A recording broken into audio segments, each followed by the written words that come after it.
இப்ப எதிர்கட்சி தலைவராக இருக்கக்கூடிய சட்டமன்ற எதிர்கட்சி தலைவராக இருக்கக்கூடிய ஒரு மேடையில பேசுறாங்க. என்ன பேசுறாங்க?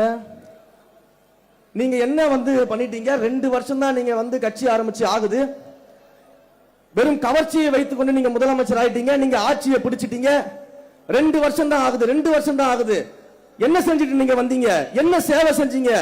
என்ன போராட்டம் பண்ணீங்க? சரி, திரும்பவும் கேட்கிறேன், அண்ணன் என்ன சுதந்திர போராட்ட தியாகியா? அண்ணன் என்ன பண்ணிட்டு இருந்தீங்க? சுதந்திரத்திற்காக செக்கு இழுத்தாரா? காந்தியை போல கதராடை அணிந்து கொண்டு இந்தியா முழுக்க பிரச்சாரம் பண்ணாரா? சுதந்திரத்துக்காக அகிம்சை வழியில போராடினாரா? இல்ல மாபெரும் படையை திரட்டி நேதாஜி சுபாஷ் சந்திர போல போரிட்டாரா?